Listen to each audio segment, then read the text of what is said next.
Here we go with the final lap of the program, and we're discussing the countdown to MTN IPO with Larry Buluro, who is the Director of Sales from Chapel Hill, Durham. Larry, let's talk about pricing and allotment, which we're getting into. At what price do you think this big company should come? So I think I'll focus more on valuation than exact price, because we don't have many shares they intend to issue. To offer. Yeah. So I think for us, and how we've looked at the telco space in Nigeria is that we can be Indonesia. Indonesia is a market where there are more cell phones or more subscribers than the population. And I think at 300 million subscribers to a population of almost 200 million. And I think Nigeria can get there.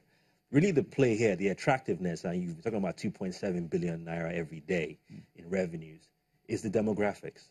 Nigeria is very attractive. It's a population of 180 million people. We think, based on the population growth rate people are projecting, Nigeria can become probably the number 3, number 4 most populous nation in the world.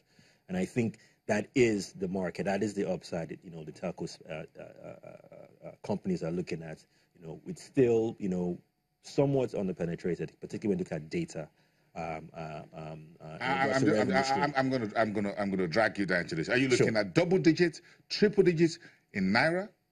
Oh, definitely. In regards to, to the IPO price, it could be high double digits, low triple. Again, it's all relative, depending on how many units they intend to issue. But just to give you a valuation, compared to global peers, so let's stick it to to emerging market Asian peers. A lot of them are trading around 8 to 9 times of EBITDA.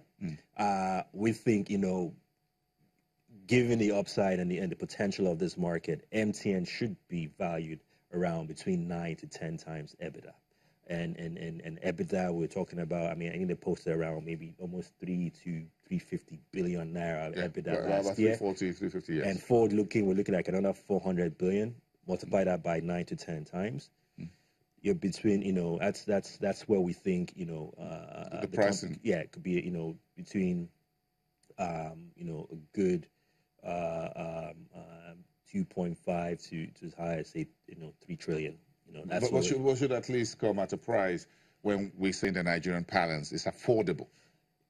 I believe so. Again, I'm not privy to the conversations, and like I said, because folks believe MTN is making a lot of money from Nigeria, so the share price at the IPO offering should be affordable. Yeah, it should be. It should definitely be. To get a good strong subscription base. Again, I'm making case for the folks on the street.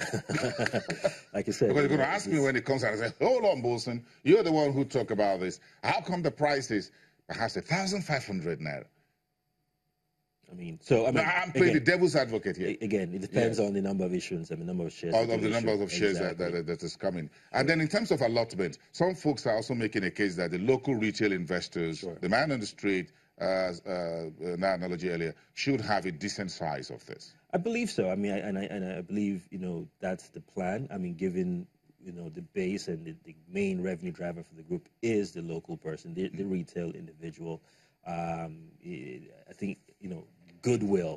Okay. From Nigeria. From Nigeria, indicate that should be affordable and be able to participate. Okay, Larry, let's leave this conversation for today. Let's continue with some other day. Very much. We're just flagging it off anyway. Definitely. The IPO is not even here yet. Exactly. Not even here yet. Exactly. But we'll just count it down to the biggest IPO in the Nigerian market. Lastly, I leave that for today. We'll see you again tomorrow, Wednesday, the 14th of March.